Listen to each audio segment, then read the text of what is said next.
Eu trouxe para vocês algo que eu preparei assim muito rapidamente, até em função de todas as coisas que a gente tinha que fazer na operação do evento. E fico muito feliz, muito satisfeita, porque algumas questões, né, foram já posicionadas aqui pelos que falaram anteriormente. Então, vou procurar ser muito breve para que a gente possa ter, e peço para a professora Anália me controlar, né, para que a gente possa ter o nosso tempo de perguntas e debate. Tá? Então, na verdade, o porquê desse grande interesse, que, no meu caso, culminou em 2004 com o livro Cidade das Águas, que foi feito até por ocasião da tese de doutorado que eu tinha concluído na área de História, mas que vinha de uma trajetória, que hoje eu vou tentar resgatar aqui muito rapidamente, né, de o porquê, além da gente gostar muito da água, né, esse tema realmente foi sendo construído dentro da minha trajetória. Então, eu coloco aqui duas siglas, que é a própria USP, que me proporcionou todos os estudos, até o doutorado, nesta temática, e o logo também do meu escritório, que também me proporcionou, coincidentemente, alguns trabalhos, não tão grandiosos, mas alguns trabalhos que foram buscando esse caminho das conectividades possibilitadas pelos recursos hídricos em áreas intraurbanas, né? Então, como o assunto Cidade das Águas, que foi tocado, né, pelo doutorado, que foi na área de História, algumas questões práticas que vinham sendo desenvolvidas por mim e até por questões aí de paisagem e ambiente em relação aos rios, houve um reconhecimento, a partir de 1997, de que essa questão da memória era fundamental e que também vinha desde o início junto aos projetos. Essa memória coletiva que foi tocada na mesa inaugural, né, onde nós tínhamos alguns professores da área de comunicação, da área de teoria da comunicação, nos lembrando, né, dessa relação das comunidades com o seu ambiente, e que a professora Anália que também resgata, né, através da experiência pré-colombiana e a própria experiência da tradição nordestina, né, do acúmulo de água, das vasilhas, né, que traz essa tradição. Então, aqui é uma imagem do rio Tietê, em 1905, quando ainda havia uma grande vinculação da nossa população, dos habitantes da nossa cidade, com o seu rio principal, né? Um deles, vocês já viram que tem uma estrutura aí, né, que o professor Alexandre mostrou. E, nesse caso, né, se vocês olharem, observarem aí, inclusive à direita, na imagem, existe até um barquinho que está transportando tijolos, né? Então, é um momento que a imigração italiana tinha vindo para cá, a partir de 1870, junto com a estrada de ferro, e nos trouxeram as técnicas das olarias, do cozimento dos tijolos, da produção dos tijolos, que foi o grande material construtivo da nossa construção urbana e do crescimento da cidade, que começa justamente a se transformar num centro urbano significativo na virada do século, a partir de 1870 até 1907, esses dois mapas mostram, não é, como aquela estrutura hídrica, onde no centro nós temos o Tamanduateí, o rio Tamanduateí, né, que marcava o centro, e o Tietê, ainda do início do século XX, como uma barreira muito forte, né, com seus meandros, e o rio Tamanduateí fazendo justamente o transporte de carga também para as olarias e as conexões com o rio Tietê, que era o eixo transversal ainda de transporte de mercadorias e de materiais de construção, não é? Porque aqui, ao longo desse eixo, nós tínhamos olarias, e ele liga justamente com o topo da serra, onde nós depois podemos descer a Santos, não é? Então, existia uma estrutura que estava em transformação. A vinda da ferrovia ocasiona isso, traz os imigrantes, a industrialização, e a cidade passa a ter muito mais habitantes, requerendo mais energia. E aqui o projeto que já foi citado diversas vezes, desde de manhã,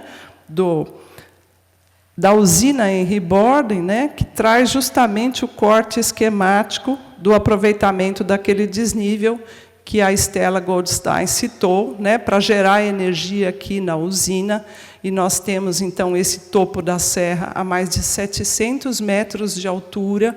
E aí o recurso hídrico passa a ser visto também como uma importante fonte de geração energética. Então, nós tínhamos uma navegação muito precária, muito diminuta, mas ela acontecia na cultura desses habitantes. E os rios, eles estavam dentro da cidade, com as suas enchentes e todos os seus fenômenos, e havia uma interligação, havia uma conexão do habitante em relação ao seu recurso hídrico. Aos poucos, logicamente, eles foram sendo poluídos, não só pela carga de esgoto doméstico, mas também pela carga das indústrias, pelos efluentes industriais. Indústrias tradicionais, altamente poluentes, foram se estabelecendo a partir da década de 30, em grande proporção. E é nesse momento, né, dessa virada, que surge o projeto do anel viário, que vai ser desenvolvido na década de 20 e que seguiu como premissa para muitas das obras que percorreram décadas durante o século XX na nossa cidade de São Paulo. Então, nós chegamos a esse tipo de resultado, que também já foi demonstrado, né? Só que esse anel, na verdade, ele era um anel que previa entroncamentos, né, Alexandre? Então, havia dentro dele um projeto maior, um projeto funcionalista que via a interligação de várias modalidades, né, o ferroviário, o hidroviário e o rodoviário. Infelizmente, ele foi parcialmente implantado, né? Nós ficamos somente com a execução da parte rodoviária, né, onde o sistema das marginais, né, aqui ele está com o desenho original, né, do projeto, ficou com o norte voltado para baixo, então está invertido, mas aqui seria justamente isso que está previsto aqui, executado aqui, a partir da década de 60. Né? Nós temos as curvas e os meandros do rio totalmente destruídos, muitas áreas públicas que foram ocupadas ou foram concedidas a associações, agremiações, né? Então, alguma coisa da permeabilidade foi conservada e muito da permeabilidade foi perdida, e o espaço das águas foi ocupado. Então, esse texto, Cidade das Águas, ele conta um pouco dessa história da cidade e como é que esse relacionamento foi se desenvolvendo, né? E, na verdade, aquele rio Tamanduateí praticamente se transforma num grande canal, que é hoje, com as suas águas intensamente poluídas, degradadas, né? Ele passa por aqui e ele desaparece no meio de toda essa ocupação, onde nós temos, do projeto original do Prestes Maia, o primeiro anel na área central. E essa área aqui era uma área onde antigamente se estabeleciam, inclusive, portos fluviais, áreas de comércio, de troca. O mercado municipal fica aí nessa área. O antigo mercado municipal foi destruído, foi substituído pelo outro, e a ladeira, quem esteve lá, né, passou pela ladeira Porto Geral, né, ficou somente o nome. Esse é um projeto que está embaixo, que foi desenvolvido, né, ainda numa época lá atrás, né, em que Aí eu pensei, falei, puxa, mas esse rio eu não consigo pintar de azul. Então ele foi pintado de preto mesmo, né? Porque a poluição já tinha um caráter tão intenso que ele coloca aí uma ideia, que são alguns espelhos d'água, com água da Sabesp, sobre uma laje que atravessa o rio, possibilitando, assim, que a transposição, né, não seja apenas por uma ponte, mas que seja realizada por um espaço-praça.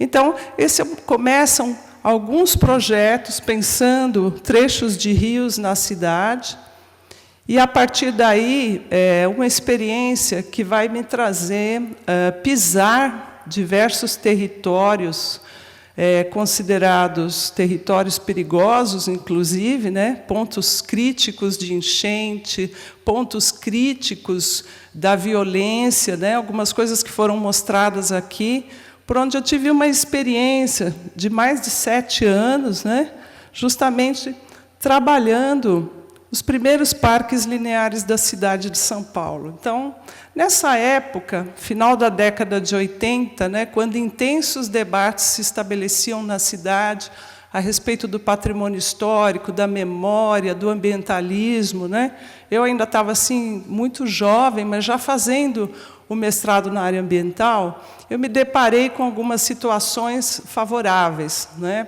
para um trabalho que eu consegui desenvolver junto a uma grande empresa de gerenciamento de obras de canalização e saneamento.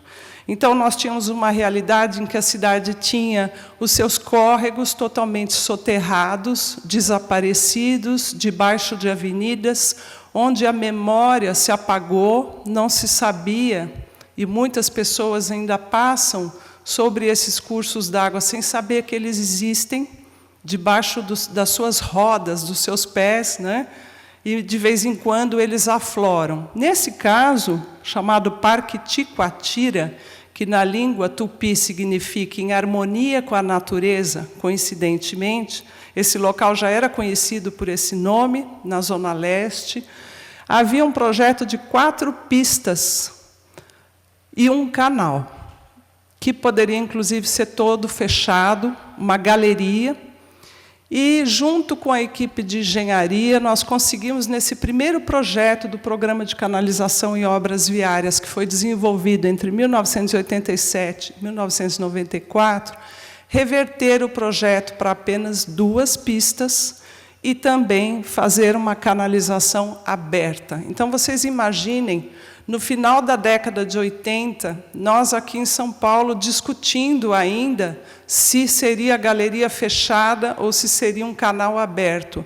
Ainda havia muitas resistências, e os engenheiros da área podem lembrar disso, muitas resistências a canalizações abertas. Por quê? Porque, infelizmente, as pessoas jogavam não só o lixo, mas jogavam móveis antigos, carcaça de automóveis, e várias coisas dentro desses córregos que ficavam a céu aberto. Então, havia uma resistência muito grande, justificada por esse tipo de problema, né? E nós conseguimos, então, nesse caso, com uma faixa de largura média de 100 metros, realizar o primeiro parque linear da cidade, que foi o Parque Ticoatira, né? Aqui nós plantamos mais de 2.000 árvores, sem ter verba para fazer o parque, sem ter o nome Parque Linear. Era apenas um espaço intersticial, no meio de 2 pistas e com um canal aberto, né? Fizemos lá uma mágica e conseguimos realizar. A partir daí, com uma visita do Banco Interamericano de Desenvolvimento à nossa cidade, para uma vistoria em relação a esses projetos, os técnicos ficaram extremamente sensibilizados com aquilo que tinha sido realizado e não estava nos planos. Mas nós tínhamos conversado com aquela população e tínhamos feito diversas reuniões, e o projeto foi apresentado, e tivemos o apoio para que o projeto pudesse se manter. Tanto que aquela foto anterior ela é do ano de 2005, e o projeto perdurou praticamente por 20 anos sendo conservado pela população da vizinhança. Então, foi uma primeira vitória de áreas permeabilizadas dentro de São Paulo. E daí outras experiências, eu não vou mostrar todas, mas o córrego Mongaguá, no extremo leste também, numa situação de moradias precárias, que se transformou também numa experiência muito interessante, porque conseguimos avançar nessa experiência para um processo que hoje alguns até falam em renaturalização, mas fizemos, junto aos engenheiros, os cálculos hidráulicos de maneira que não fosse apenas um canal de concreto retangular. Então, nesse caso, o que nós estamos mostrando não é o leito natural do córrego. Foi um sistema de canalização que foi projetado para que tivéssemos uma contenção em pedra e terra, de maneira que a própria vegetação natural se fosse recomposta ao longo do tempo num canal trapezoidal. Então, ela é uma canalização, ela é um sistema de saneamento, mas com uma outra feição, que se liga muito com essa filosofia que a professora Anália colocou aqui, né? Então, nós não tínhamos verba para fazer bancos, e aí então perguntaram, como é que as pessoas vão sentar aqui? Não, vamos fazer o seguinte, vamos pegar as pedras da obra, que são previstas no orçamento, e vamos fazer algumas muretas muito simples, né? E fizemos. Esses pisos que estão aqui, que hoje são extremamente comuns, né? Foi uma das primeiras experiências de intertravado sob colchão de areia, possibilitando a semipermeabilidade, em 1992. Então, nós fizemos a opção, nós tínhamos condição de fazer tudo em concreto selado e fomos começando a trabalhar as permeabilidades. Essa questão da população e sua memória coletiva em relação às águas também foi tratada num parque, nas bordas de São Paulo, no município de Itapecerica da Serra, quando, numa reunião com a comunidade, em que a prefeitura estava autorizada pelas verbas do programa estadual do Guarapiranga, que é uma daquelas represas que o professor Alexandre mostrou, e que se propunha a recuperar áreas degradadas na área de proteção aos mananciais do Guarapiranga, nós tínhamos a oportunidade de realizar ali um projeto de um parque temático, com qualquer tema. E esse tema ficou aberto ao projetista, que era o nosso escritório, e fomos fazer a consulta à comunidade. Foi muito interessante, porque nós tínhamos o sociólogo, o assistente social participando das reuniões. Eles coordenaram essas reuniões, de maneira que se reconheceu que a população, e aí era um topo de morro, né, queriam a água no topo de morro, e ali não se localizavam nascentes, nem nada disso. Então, se propôs um parque com uma grande fonte, de acordo com a vontade da população, né?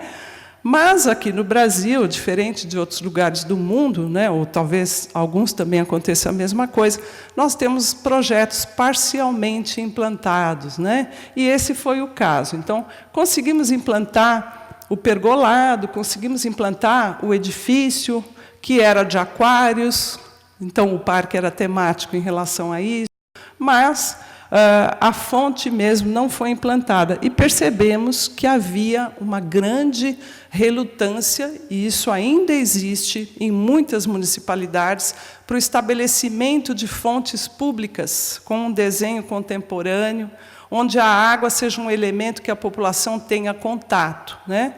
Então, existe uma relutância muito grande ligada aos aspectos da manutenção, do clima e outros. A questão da recomposição vegetal, né? Então, aqui nós estamos fora do município de São Paulo, mas estamos na metrópole, né? E estamos na área de proteção aos mananciais. São as envoltórias daquelas represas que são abastecedoras da cidade, que têm um regime, uma legislação de proteção ao uso do solo muito mais rigorosa do que em outros lugares, com vistas até a recuperação de matas ciliares, são aquelas matas envoltórias aos cursos d'água. Então, essa também foi uma experiência muito gratificante, em que nós conseguimos realizar uma recomposição da vegetação original, não é? De forma heterogênea, e eu voltei lá depois de 10 anos, e ela realmente funcionou, aconteceu, foi mantida dentro de um grande lote privado e ficou ali como trilha educativa. Por que eu estou mostrando tudo isso? Porque nós temos a nossa metrópole, que é essa grande mancha que reúne os 39 municípios, a estrutura, né, dos nossos rios Pinheiros e Tietê, os reservatórios, mas dentro dela nós temos muitos e muitos espaços, né, da microdrenagem, como já foi mostrado de manhã, e que tem um potencial muito grande para pequenas intervenções, né, e proporcionalmente podem ser consideradas pequenas ou até grandes, porque nós estamos falando de 2 quilômetros, 3 quilômetros de extensão, por larguras de 100 a 150 metros, o que significa que nós temos condições de fazer intervenções pontuais que, somadas, vão multiplicar, né, estão multiplicando as áreas permeáveis e podem contribuir para a estabilização do microclima da nossa região. E coloquei aqui, né, 2 problemas típicos. Então, a questão da mineração, onde nós temos até hoje os passivos ambientais dessa atividade que gerou materiais de construção importantes, mas que ocorreu em grande escala e justamente em áreas próximas ao curso da água, e também a questão das ocupações clandestinas que chegam até os limites das bordas de água, né? A questão também da administração, né, de tudo isso e as contraposições. Então, nós temos vários organismos, um responsável pela administração das águas, outro pela questão do tratamento, outro pela questão energética. Então, todos eles, na verdade, teriam que trabalhar de uma forma mais conjugada, de maneira a termos um sistema integrado de cooperação e de administração dos recursos hídricos na região metropolitana. Essas experiências, elas requerem, sem dúvidas, equipes multidisciplinares, né? Então, esse é um trabalho que nós fizemos pelo escritório, né? Junto também ao engenheiro Orsini, que está aqui presente, né? E foi muito interessante, porque trabalhamos com um sistema de coleta de informações por microbacia no município de Santana do Parnaíba, num estudo de caso, que seria um projeto em que tínhamos que dimensionar passarelas, né? E essa metodologia, depois de ter passado aí mais de 7 anos, né, lutando com aquela questão dos córregos e com o desenho, que era, na verdade, acessório, muitas vezes, a decisões hidráulicas que já vinham posicionadas, né, e nós fazíamos o acabamento, né, assim por dizer, com as permeabilidades, o ajardinamento, né. Nós, nesse momento, num pequeno trecho de 500 metros lineares, tínhamos um poder de decisão técnica muito grande perante o cliente, que era um cliente privado, institucional, num campus universitário, e que nos delegou a tarefa de fazer diversos licenciamentos. E, como coordenadora do projeto, eu optei por ir fazendo o projeto junto com as equipes técnicas, inclusive de análise, num processo integrado entre o escritório, os partidos, os consultores especializados e a análise. Muitas vezes, quando nós trabalhamos com licenciamento ambiental, nós pensamos que vamos ter o projeto pronto, e isso, muitas vezes, também não dá certo. Então, procuramos ouvir todos os interlocutores dentro disso para poder construir. E aí foi um momento muito bom, porque aí até chegamos a alguns debates, mas Orsini e a nossa equipe de geotécnica também participaram muito e são coautores do projeto, mas eu tive um momento que falei, eu não aguento mais fazer canais retinhos, né? E foi assim, foi engraçado, mas foi penoso, né? Por quê? Então eu falei, engenheiro Orsini, nós temos que fazer algo curvo, porque o rio era curvo. Então nós vamos fazer um redesenho dessas águas. Um redesenho não precisa ser meândrico, mas pelo menos curvo, né? Eu gostaria de fazer, né? O que permitiu que isso acontecesse? Os sistemas de modelagem hidráulica extremamente contemporâneos permitem que se faça isso, assim como com a arquitetura, né, que vocês vão ver depois, as arquiteturas líquidas e fluidas, né, de Zaha Hadid e outras equipes, podem trazer modelagens mais flexíveis, mais soltas em termos de forma, porque nós não estamos mais presos a essa modulação e a essa repetição, e podemos ter, através dos modelos e das simulações, através do computador, né, conseguimos fazer. Então, de um croquis que realmente tinha um conceito com uma equipe básica, né, uma retaguarda técnica muito grande, porque fomos discutindo, não é, onde teria maior vazão, onde teria menor vazão, onde o talude seria um pouco mais ou um pouco menos inclinado. Aí sai um esquema, né, que é aquele esquema que está ali ao lado direito. E aí nós conversamos, e eu falei, olha, tudo bem, se nós tivermos que fazer sessões, cortes de 5 em 5 metros, nós vamos fazer. E fizemos, né? E passamos todos os pontos para a modelagem da engenharia testar. E foi uma surpresa muito agradável quando o engenheiro Orsini chegou e disse, aquele croquis deu certo. Não tem que mudar, está tudo certo, porque nós testamos na modelagem hidráulica e ele passou. Então, o croquis do arquiteto passou certinho, né? E aí, isso foi uma alegria muito grande, porque nós queríamos realmente que aquele fluxo das águas, no seu vai e vem, no seu movimento e na sua forma, tivesse, de alguma maneira, presente no desenho contemporâneo.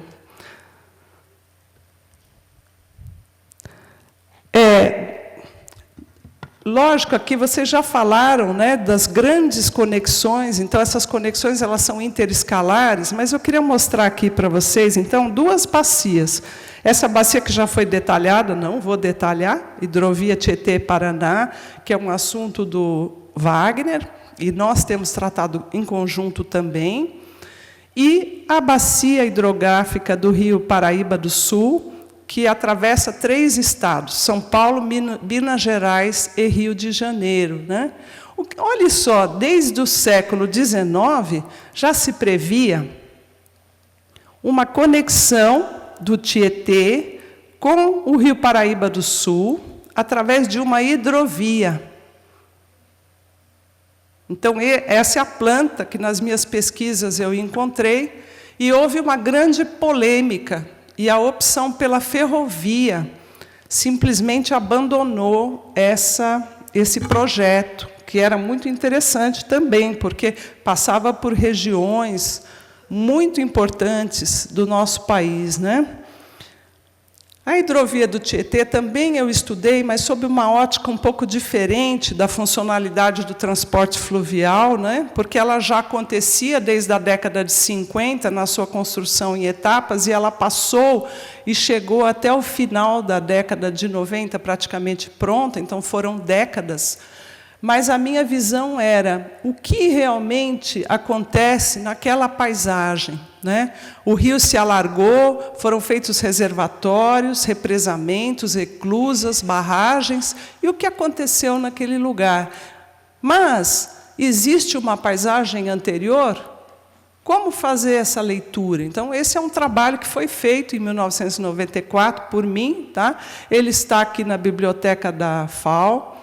Mas ele traz essa contribuição, que é o desenvolvimento de uma delimitação de unidades de paisagem, cada uma caracterizada por vários elementos configuradores e que vão fazendo com que a gente possa recortá-las em setores, né? Essa metodologia também utilizei nos estudos de campo no norte do Rio de Janeiro, naquela região das Lagoas, que seria justamente a foz do Rio do Paraíba do Sul, no estado do Rio de Janeiro, onde nós estabelecemos uma metodologia, bem como lembrou a professora Anália, de verificar, inclusive, tendências de uso do solo agrícola, inspirados até na experiência do Vale do Tennessee, que trabalhava as questões de uso do solo agrário, potenciais, não é? E questões da paisagem. Então, se nós conseguimos estabelecer planos de paisagem para as áreas dos eixos hidroviários, seria uma grande vitória paisagística, ambiental e funcional. Então, eu venho aqui para trazer, né, justamente essa mensagem de que o projeto ele não é apenas só o porto, só a estrutura das docas, da acomodação da carga, dos fluxos de transporte ou da canalização em si, mas também o projeto, que eu não vou desenvolver porque não há tempo, seria justamente de forma integrada, considerando todas as bordas e as possibilidades de tratamento da paisagem em várias escalas, numa interação interescalar, porque nós podemos trabalhar desde a microbacia, desde o pequeno córrego, até o grande continente, como foi colocado aqui, que são os grandes eixos. Mas esses grandes eixos, essas grandes linhas, elas passam por pessoas, por habitantes, por memórias, por construções, por afetividades e por alguns objetos que estão inseridos ali e que fazem parte da cultura do povo. Então, nós temos que ter um certo cuidado. Se eu tivesse montado uma prancha para exposição, e eu não montei para exposição, a minha era só o template, né? Porque vai haver uma premiação. Então, seria essa, né? Com os modelinhos hidráulicos aqui, que nós desenvolvemos, para as enchentes até 100 anos, né, daquele trecho que foi estudado, e a ideia toda do projeto para essa área. Então, na verdade, a gente estava tratando vários assuntos em conjunto com uma equipe multidisciplinar, né, o que foi um trabalho muito agradável e, para mim, foi bastante marcante, já pelos anos de 2009, né? Então, já faz um certo tempo. E continuamos trabalhando nessa seara quando temos a oportunidade, né? E, então, queria concluir justamente agradecendo a vocês por toda a sua atenção.